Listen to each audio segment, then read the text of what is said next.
Assalamu alaikum. In previous lecture, we talked about structures and its members. We have seen different examples of structures. We have seen that how can we take input in the structure's members through its variable. We have also seen that how can we modify that single variable into the array form. We have seen that how can we pass that array variable of structure from one function to another function. So in this lecture, I am going to explain that how can we pass and return the structure variable from one function to another function. We will also see that how can we use pointers with structures and how can we access the data through pointers. Okay, at the end of this lecture I will explain the program in the dev so you can easily grab the concept of structures and pointers. Okay so आपको यहाँ पे एक example नजर आ रही है, simple सी example है ये। इसमें हमने ये देखना है कि हमने किस तरह से स्ट्रक्चर के वेरिएबल को पास करना है एक फंक्शन से दूसरे फंक्शन में। ठीक है, फॉर एग्जांपल हमारे पास एक फंक्शन की प्रोटोटाइप है void डिस्प्ले डाटा के नेम से। ठीक है, हमें पता है कि हमने जब सिंपल जो फंक्शंस थे और उसमें आर्गुमेंट्स पास करते थे, फॉर एग्जांपल मेरे पास एक फंक्शन है जो कि प्रिंट के नेम से है। ठीक है, उसके अंदर मैंने एक आर्गुमेंट पास करना है और ये उस फंक्शन की प्रोटोटाइप है। ठीक है, तो हम इस तरह से मेंशन करते थे कि हमारे पास जो भी उसकी रिटर्न टाइप होती थी स्पेस फंक्शन नेम। ठीक है, ब्रैकेट्स में हम ये बताते थे कि इस फंक्शन को जब भी कॉल किया जाएगा तो इसमें किस टाइप का आर्गुमेंट पास हो रहा होगा। ओके, सो अब हमारे पास स्ट्रक्चर का वेरिएबल हमने पास करना है और उसमें डाटा गेट करना है, तो हम क्या करेंगे, प्रोटोटाइप में बता देंगे कि हमारे पास स्ट्रक्चर टाइप का डाटा अब क्या होगा, पास होगा एज एन आर्गुमेंट। ठीक है, अब हमने जो भी प्रीवियस एग्जांपल पढ़ी थी उसमें स्ट्रक्चर का नेम हमने रखा हुआ था पर्सन। ठीक है, जो सिंटैक्स होता है स्ट्रक्चर का वो इस तरह से होता है, स्ट्रक्ट, उसके बाद आप अपने जो भी आपने नेम रखा हुआ होता है उस जो स्ट्रक्चर का वो होता है। ठीक है, और इसके लिए वही रूल्स यूज होते हैं जैसे आप वेरिएबल नेम रखते हैं, सिंपली हम इसके बाद टर्मिनेटर लगा देते हैं। ठीक है, एक हमने लिया हुआ था नेम और उसकी अरे ली हुई थी, फॉर एग्जांपल मैं 50 साइज की अरे ले लेती हूँ। इंट एज लिया था हमने वेरिएबल और एक हमने लिया था फ्लोट सैलरी का। ठीक हो गया, तो ये हमारे पास सिंपल सा स्ट्रक्चर था जिसके लिए हमने क्या किया है, एक प्रोग्राम लिखा हुआ है, उसका बेसिक फ्रेम है आपके पास जिसमें हमारे पास एक मेन का फंक्शन है। ठीक है, उसके बाद हमने क्या किया है, स्ट्रक्चर के मेंबर्स को एक्सेस करने के लिए हमेशा हम क्या करते हैं, सबसे पहले स्ट्रक्चर का वेरिएबल डिक्लेयर करते हैं। और वेरिएबल किस तरह से डिक्लेयर किया जाता है, आपने स्ट्रक्चर का जो भी नेम रखा है आप वो लिखेंगे, स्पेस आपने जो भी वेरिएबल नेम रखना है स्ट्रक्चर के लिए आपने वो लिखा। अब ये क्या कर सकता है, ये स्ट्रक्चर के जितने भी हमारे पास वेरिएबल्स हैं और डाटा टाइप्स हैं या आप इसको कहते हैं मेंबर्स, इसको एक्सेस कर सकते हैं थ्रू किसके, पी के। ठीक है, और जो ऑपरेटर्स यूज करते हैं हम एक्सेस करने के लिए वो क्या होता है, डॉट ऑपरेटर होता है। ठीक है, जो भी हमने एक्सेस करना होगा वो क्या होगा, पी डॉट, अगर हमने नेम को एक्सेस करना है, ठीक है, पी डॉट एज हमारे पास हो सकती है। ठीक है, एज पूरा आप लिखेंगे, वेरिएबल नेम आपने जो भी रखा हुआ है, इसी तरह से डॉट। और इसी तरह से अगर आपने सैलरी को एक्सेस करना है तो आप क्या करेंगे, पी डॉट, आपका सैलरी का वेरिएबल आ जाएगा। ठीक है, दैट मीन्स कि हमने जब भी एक्सेस करना है स्ट्रक्चर के मेंबर्स को तो हमने थ्रू वेरिएबल करना है। ओके, अब हम क्या करेंगे, मेन के अंदर फॉर एग्जांपल इसमें हम ले लेते हैं, इन लाइंस में सी इन करवा लेते हैं इन तीनों मेंबर्स में डाटा यूजर से। अब हमने क्या किया, डिस्प्ले का फंक्शन कॉल किया, डिस्प्ले डाटा का फंक्शन जिसकी प्रोटोटाइप हमने ऊपर डिफाइन की हुई है। इसके अंदर हमें पता है कि हमने क्या पास करना है, हम इसमें कोई भी सिंपल वेरिएबल इंटीजर टाइप का, फ्लोट टाइप का, कैरेक्टर टाइप का पास नहीं कर सकते। क्यों, क्योंकि हमने प्रोटोटाइप में बताया है कंपाइलर को कि इसमें जो भी वेरिएबल पास होगा उसकी टाइप क्या होगी, स्ट्रक्चर की टाइप होगी। ठीक है, सो हमने यहाँ पे p पास किया, p हमारे पास क्या है, स्ट्रक्चर का वेरिएबल है जो कि हमने मेन में डिक्लेयर किया हुआ है। आप ये काम भी कर सकते हैं कि आप डायरेक्टली जो भी वेरिएबल होता है वो यहाँ पे भी डिक्लेयर कर सकते हैं। ठीक है, और उसके बाद आप टर्मिनेटर लगा दें। ठीक है, फिर ये वाले टर्मिनेटर नहीं आएंगे, या आप ये भी कर सकते हैं कि आप मेन में डिक्लेयर करें। ओके, जैसे ही हमने पास किया तो हमारे पास कंपाइलर क्या करेगा, इस फंक्शन की बॉडी को सर्च करेगा, void डिस्प्ले डाटा की बॉडी को, यहाँ पे हमने आर्ग्यूमेंट भी क्या लिया हुआ है, स्ट्रक्चर टाइप का लिया हुआ है। जितना भी हमारे पास पी के पास से डाटा आ रहा है वो अब किस में कॉपी हो रहा है, किसको असाइन हो रहा है, इस पी को असाइन हो रहा है। ठीक है, जरूरी नहीं है कि आप यहाँ पे पी नेम रखें, यहाँ पे आप ए भी रख सकते हैं। ठीक है, उसी तरह से हमने स्कोप के बारे में पहले भी लेक्चर्स में पढ़ा हुआ है कि स्कोप जो भी होगा इस आर्गुमेंट का वो विद इन द फंक्शन होगा डिस्प्ले डाटा के।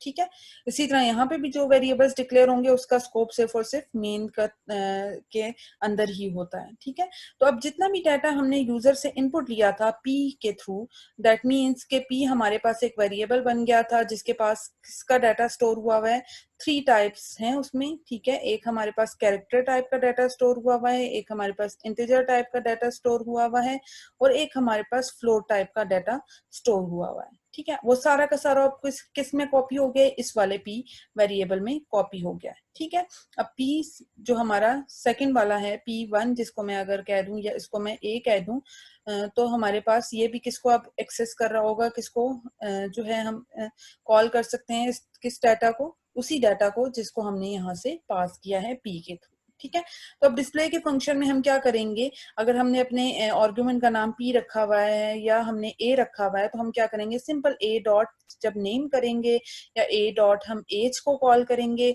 या ए डॉट सैलरी करेंगे तो हमारे पास कौन सी वैल्यूज आनी चाहिए, अब प्रिंट होकर वो वैल्यूज आएंगी जो वैल्यूज हमने मेन के अंदर यूजर से इनपुट ली थी। ठीक हो गया, दैट मीन्स कि हम क्या कर रहे हैं, यहाँ पे सिंपली जो भी डाटा हमने यूजर से लिया था उसको पास कर दिया है हमने किसी और यूजर डिफाइंड फंक्शन में, और वहां पे हम इस डाटा को अब एक्सेस कर सकते हैं। ठीक है, बट आप अगर डिस्प्ले डाटा को डायरेक्टली कॉल कर देंगे without any variable of person और स्ट्रक्चर, तो आप उस डाटा को जिसको हमने इस पी के थ्रू लिया था यहाँ पे एक्सेस नहीं कर सकते। ठीक हो गया, सो ये सिंपल सी एग्जांपल है जिसमें हमने देखा कि किस तरह से हम स्ट्रक्चर को पास करते हैं एक फंक्शन से दूसरे फंक्शन में।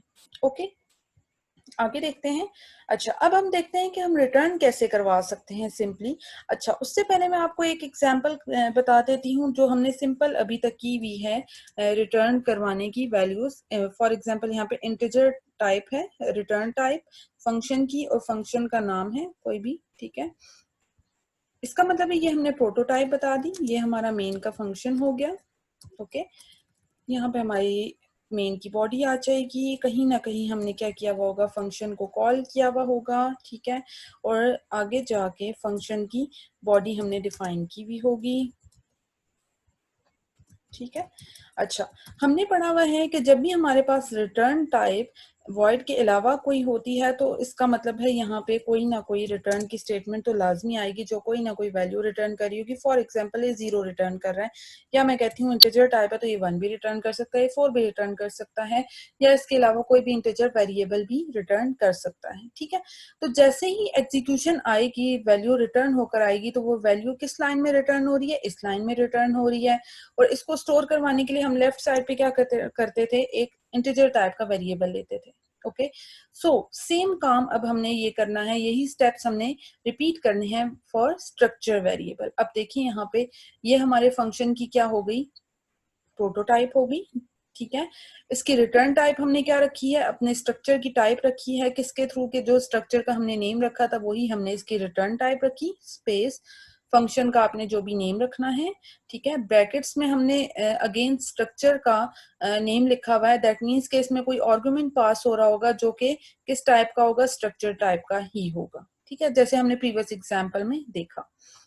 अब यहाँ पे देखें हमने क्या किया है, मेन के फंक्शन में स्ट्रक्चर का एक वेरिएबल लिया, और जो चीज हमने यहाँ पे देखी थी कि जिस टाइप की वैल्यू रिटर्न हो रही होती है उसी टाइप का लेफ्ट साइड पे वेरिएबल होता है, तो हमने उसी टाइप का स्ट्रक्चर टाइप का वेरिएबल ले लिया जिसमें हमने फंक्शन को कॉल कर दिया। ठीक है, और फंक्शन में एक रिटर्न टाइप के साथ साथ हमारे पास यहाँ पे हमने देखा था आर्गुमेंट भी पास हो रहा है स्ट्रक्चर टाइप का, तो उसके लिए हमने पी को ही पास कर दिया। अब ये पी किस में कॉपी हो रहा है, इस पी में। ठीक है, यहाँ पे भी जब हमने फंक्शन को डिफाइन किया तो उसकी रिटर्न टाइप पर्सन रखी, दैट मीन्स कि ये जो फंक्शन है कोई भी वेरिएबल पास करेगा, रिटर्न करेगा किस टाइप का, स्ट्रक्चर टाइप का, ठीक है, जिसका नेम हमने क्या रखा हुआ है, पर्सन रखा हुआ है। ओके, सो यहाँ पे आपने अपने प्रोग्राम की लॉजिक लिखी होगी, कोई भी लॉजिक हो सकती है, आप डाटा इनपुट करवा सकते हैं, आप प्रिंट करवा सकते हैं, कुछ भी कर सकते हैं यहाँ पे।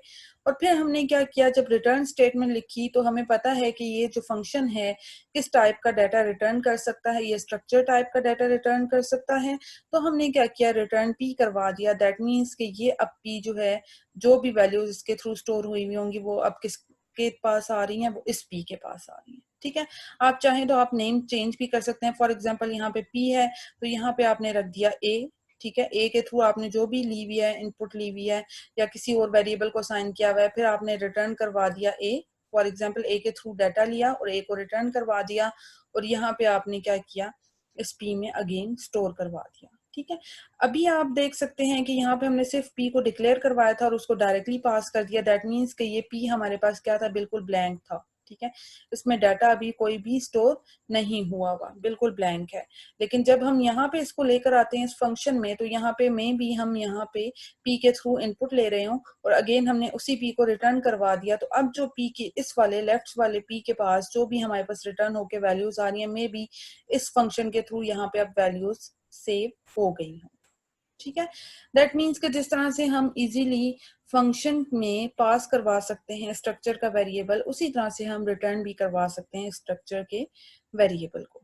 ओके, सो यहाँ पे लिखा हुआ ये है कि हम ये काम कर सकते हैं इजीली कि अगर आपके पास स्ट्रक्चर्स के जो हैं दो वेरिएबल्स हैं तो आप इजीली ये कर सकते हैं। फॉर एग्जांपल पर्सन हमारे पास नेम था हमारे स्ट्रक्चर का। ठीक है, तो हम क्या करते हैं कि पर्सन का एक वेरिएबल बनाते हैं P1 के नेम से। ठीक है, इसी तरह P1 के थ्रू में भी मैंने क्या किया हो, वैल्यूज ली हुई हो, सीन करवाई हुई हो, वैल्यूज P1 डॉट एज करवाया हुआ हो। ठीक है, इसी तरह P1 डॉट मैंने करवाया हुआ हो जो सैलरी थी।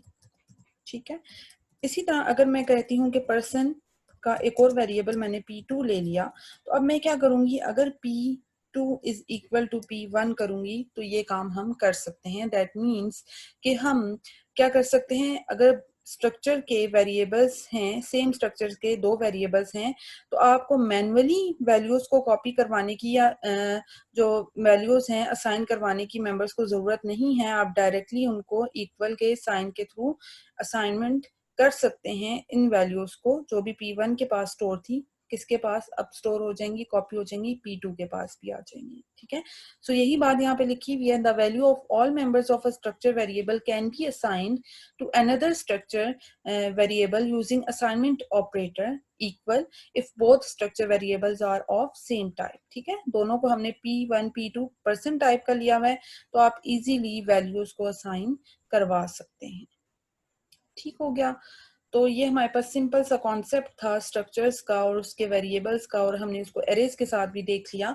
अब हम देखते हैं जी पॉइंटर्स को कैसे हम स्ट्रक्चर के साथ यूज कर सकते हैं। A pointer variable can be created not only for native types like integer, float, double etcetera, but they can also be created for user defined types like structure. अभी तक हमने ये देखा है कि हमने जितनी भी नेटिव टाइप्स हैं हमारे पास, फॉर एग्जांपल इंटीजर हो गया, फ्लोट हो गया, डबल हो गया, ठीक है, कैरेक्टर हो गया, उसके लिए हमने देखा कि हम पॉइंटर टाइप का एक वेरिएबल ले लेते हैं और उसको हम क्या करते हैं, उसमें एड्रेस असाइन कर देते हैं इन वेरिएबल्स का। ठीक है, अब हम डी रेफरेंस ऑपरेटर के थ्रू इस पॉइंटर की को यूज करते हुए इनकी वैल्यूज को भी एक्सेस कर सकते हैं और इनके एड्रेसेस को भी एक्सेस कर सकते हैं। ठीक है, बट स्ट्रक्चर के लिए भी हम पॉइंटर्स को यूज कर सकते हैं। किस तरह से, यहाँ पे आपको एक एग्जांपल नजर आ रही है जहां पे हमने एक स्ट्रक्चर लिया है टेम्प नेम का, उसके अंदर हमने दो इसके मेंबर्स ले लिए, एक इंटीजर टाइप का है, एक फ्लोट टाइप का है। ठीक है, मेन के अंदर आके हमने क्या किया, टेम्प का एक पॉइंटर वेरिएबल बना लिया। ठीक है, टेम्प हमारा स्ट्रक्चर नेम है। पहले हम क्या करते थे, सिंपल एक वेरिएबल बनाते थे स्ट्रक्चर का, लेकिन अब हमने क्या कर दिया, पॉइंटर वेरिएबल बना दिया। ठीक है, अब पॉइंटर वेरिएबल के थ्रू भी हम यूजर से इस मेंबर्स में क्या कर सकते हैं, इनपुट ले सकते हैं, एक्सेस कर सकते हैं किसी भी मेंबर को और प्रिंट करवा सकते हैं वैल्यूज को। ठीक है। दैट मीन्स कि जिस तरह से हम किसी भी वेरिएबल का जो है एड्रेस प्रिंट करवाते थे एड्रेस ऑपरेटर यूज करते हुए और उसकी जगह हम पॉइंटर्स यूज कर सकते थे, सेम हमारे पास यहाँ पे अगर हम स्ट्रक्चर का वेरिएबल यूज कर सकते हैं, उसी तरह से हम जो पॉइंटर्स हैं उसके थ्रू भी डाटा को इनपुट करवा सकते हैं स्ट्रक्चर के मेंबर्स में। यहाँ पे आपको सिंपल सी एग्जांपल नजर आ रही है जिसको हम देखते हैं। हमने एक स्ट्रक्चर बनाया हुआ है डिस्टेंस के नेम से, इंटीजर फीट है, फ्लोट हमने टाइप का एक लिया हुआ वेरिएबल इंच। मेन में हमने क्या किया है, हमने डिस्टेंस की दो वेरिएबल्स लिए हैं। एक डिस्टेंस तो हमारे पास किसका नेम है, हमारे स्ट्रक्चर का, दैट मीन स्ट्रक्चर टाइप के हमने दो वेरिएबल्स लिए। एक हमारे पास पॉइंटर टाइप का वेरिएबल है, ठीक है, और एक हमारे पास सिंपल वेरिएबल है। ये काम हम कर सकते हैं। जब हमने पॉइंटर्स का टॉपिक किया था तो ये चीज देखी थी कि अगर आपने पॉइंटर वेरिएबल बनाना है और उसी लाइन में आपने सिंपल वेरिएबल भी डिक्लेयर करना है, तो आप पहले पॉइंटर वेरिएबल लिख देते हैं और आप फिर अपना सिंपल जो वेरिएबल है वो भी लिख सकते हैं। ओके, फिर हमने क्या किया, इस पॉइंटर वेरिएबल को एड्रेस असाइन कर दिया इस डी का। जैसे ही हमने डी डिक्लेयर किया था, हमने पढ़ा था कि जब हम वेरिएबल बनाते हैं स्ट्रक्चर का उस टाइम पे उसको मेमोरी असाइन हो जाती है। तो यहाँ पे क्या हुआ होगा, एक हमारे पास इंटीजर का बॉक्स बना होगा और एक हमारे पास फ्लोट का बॉक्स बना होगा, ठीक है। तो वो उसका एड्रेस हमने जो भी था, यहाँ पे एड्रेस फॉर एग्जांपल 101 था एड्रेस। तो अब इस एड्रेस को कौन पॉइंट कर रहा है, किसके पास ये एड्रेस स्टोर हो चुका है, इस लाइन के थ्रू पीटीआर के पास ये एड्रेस स्टोर हो चुका है। ओके, सो अब हम यूजर से क्या करते हैं, फीट लेना चाहते हैं और इंचेस इनपुट लेना चाहते हैं। तो डी रेफरेंस ऑपरेटर भी हमने पढ़ा था कि जब भी हम पॉइंटर के साथ स्टार यूज करते हैं दैट मीन्स कि हम डी रेफरेंस ऑपरेटर यूज कर रहे हैं और उसके थ्रू हम वेरिएबल की उस वेरिएबल की जिसका एड्रेस पॉइंटर के पास स्टोर है, फॉर एग्जांपल ये हमारे पास पीटीआर है, ठीक है, और उसके पास वैल्यू कौन सी स्टोर हो गई है, एड्रेस 101। तो जब हम पीटीआर के साथ स्टार भी लगा देंगे तो इसका मतलब ये है कि अब हम इस पूरी को कहेंगे कि ये हमारे पास डी रेफरेंस ऑपरेटर है और इसके थ्रू हम 101 एड्रेस पे जाके इन वैल्यूज को एक्सेस कर सकते हैं, ठीक है। तो जब मैंने लिखा star PTR dot feed, that means कि हम कौन से मेंबर को एक्सेस कर रहे हैं, हम इंटीजर टाइप के वेरिएबल को एक्सेस कर रहे हैं। इसी तरह से जब मैंने लिखा स्टार पीटीआर डॉट इंच, तो हम किसको एक्सेस कर रहे हैं, हम सेकेंड वाले फ्लोट टाइप का जो हमारे पास वेरिएबल है उसको एक्सेस कर रहे हैं, ठीक है। इसी तरह जब हम डिस्प्ले करवाएंगे इंफॉर्मेशन तब भी हम स्टार पीटीआर डॉट फीड और star PTR dot inch use करके जो वैल्यूज हैं डायरेक्टली एक्सेस कर सकते हैं, ठीक है। सेम जो सिंपल वेरिएबल्स के लिए सिंटेक्स पढ़ा था बिल्कुल वैसा ही सिंटेक्स है, बट थोड़ा सा डिफरेंस यहाँ पे आ जाता है कि यहाँ पे हमने स्ट्रक्चर का वेरिएबल बनाया है और उसका एड्रेस इसको असाइन किया है। ओके, इस प्रोग्राम में हमने क्या देखा कि पीटीआर एक पॉइंटर वेरिएबल था, डी हमारे पास सिंपल वेरिएबल था, ठीक है, जिस जो कि किसका था, वेरिएबल स्ट्रक्चर डिस्टेंस का था। The address of variable D is stored to pointer variable that is PTR is pointing to variable D. जैसे ही हमने PTR is equal to and D लिखा, दैट मीन्स के पीटीआर भी अब उस एड्रेस को पॉइंट कर रहा है जिसको हमारे पास कौन पॉइंट कर रहा था, जिसका जो था डी हमारे पास वेरिएबल था वो स्ट्रक्चर के मेंबर्स को पॉइंट कर रहा था। इसी तरह से पीटीआर को जैसे ही हमने एंड दिया एंड डी के साथ, दैट मीन्स कि वो भी अब किसको पॉइंट करेगा, इसी एड्रेस पे जाके पॉइंट करेगा, उन मेंबर्स को हम एक्सेस कर सकते हैं। Then the member function of variable D is accessed using pointer. Okay, तो ये सिंपल सी एग्जांपल थी हमारे पास जिसमें हमने देखा कि किस तरह से पॉइंटर्स को यूज करते हुए हम यूजर से इनपुट ले सकते हैं और एक्सेस कर सकते हैं मेंबर्स को। So pointer is pointing to variable d in this program. Star ptr dot inch and d dot inch is exact same cell. तो जैसा कि हमने पहले सिंपल वेरिएबल्स में पढ़ा था कि जब हम पॉइंटर के साथ स्टार लगा देते हैं दैट मीन्स कि ये हमारे पास डी रेफरेंस ऑपरेटर है, इसकी वैल्यू एग्जैक्टली सेम होगी जो वैल्यू हमारे पास सिंपल अगर हम वेरिएबल के थ्रू स्ट्रक्चर के वेरिएबल के थ्रू इंच को एक्सेस करते हैं डी डॉट इंच करके, उसकी वैल्यू और इसकी वैल्यू आपस में बिल्कुल इक्वल होंगी, सेम होंगी, दोनों सेम ही सेल्स को पॉइंट कर रहे हैं, ठीक है। किस तरह से सेम सेल्स को पॉइंट कर रहे हैं, जैसे ही हमने डी वेरिएबल डिक्लेयर किया स्ट्रक्चर का, दैट मीन्स कि हमारे पास एक बॉक्स बना जिसमें हमारे पास एक साइड पे इंटीजर वैल्यू आ जाएगी, दूसरी साइड पे फ्लोट आ जाएगा, ठीक है। और फिर जब हमने इसका एड्रेस फॉर एग्जांपल 101 था, तो हमने ptr को जैसे ही एंड डी दिया, दैट मीन्स के ptr के पास अब जो वैल्यू स्टोर हो जाएगी वो कौन सी वैल्यू होगी, वो हमारे पास उस वेरिएबल का एड्रेस होता है, तो इसकी वैल्यू होगी 101। ठीक है, और इस ptr का अपना कोई एड्रेस हो सकता है, फॉर एग्जाम्पल इसका एड्रेस होगा 108। ठीक है, तो अब क्या कर सकते हैं हम, अगर हम सिंपल पीटीआर के थ्रू एक्सेस करेंगे, तो पीटीआर की वैल्यू अगर हम प्रिंट करवाते हैं तो हमारे पास क्या होगा, सिंपल क्या आएगा, एड्रेस आ जाएगा। ठीक है, और अगर हमने स्टार पीटीआर करके यूज कर लिया है, कुछ भी हम एक्सेस करते हैं, फॉर एग्जांपल इस इंटीजर वेरिएबल को, इंचेस को, या हम इस फ्लोट वेरिएबल को एक्सेस करते हैं, तो ये भी उसी को पॉइंट कर रहा है, उन्हीं वैल्यूज को, उसी जो है मेमोरी पे जाके पॉइंट कर रहा है जिसको हमारे पास डी वेरिएबल पॉइंट कर रहा था।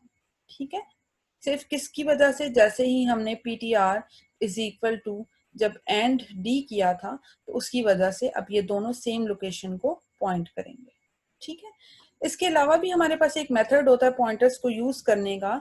क्या होता है जी, वो सिंटेक्स जिसमें हम क्या कर सकते हैं, ये वाला जो ऑपरेटर है आपके पास, ये नोटेशन हम यूज कर सकते हैं। ठीक है, बजाय इसके कि हम स्टार पीटीआर करके डी रेफरेंस ऑपरेटर यूज करें, हम सिंपली क्या करते हैं, पीटीआर और आपके पास डैश ग्रेटर का साइन, और फिर आप जो भी आपने जिस मेंबर को एक्सेस करना है उसका नेम लिख देते हैं। ठीक है, सेम हमारे पास यही मेथड इंच के लिए भी यूज हो सकता है, यही मेथड हमारे पास किसी भी मेंबर को एक्सेस करने के लिए यूज हो सकता है। ठीक है, ये और ये बिल्कुल सेम है। ठीक है, तो बजाय स्टार पीटीआर डॉट इंच करके और ब्रैकेट्स में करके लिखने से बेहतर है कि आप इसको इस ऑपरेटर के साथ यूज करें। ठीक हो गया, तो ये सिंपल सी एग्जाम्पल थी जिसमें हमने देखा कि किस तरह से पॉइंटर्स को यूज करते हुए हम स्ट्रक्चर्स के मेंबर्स को एक्सेस कर सकते हैं। अब हम ये करते हैं कि अपने डेव में चलते हैं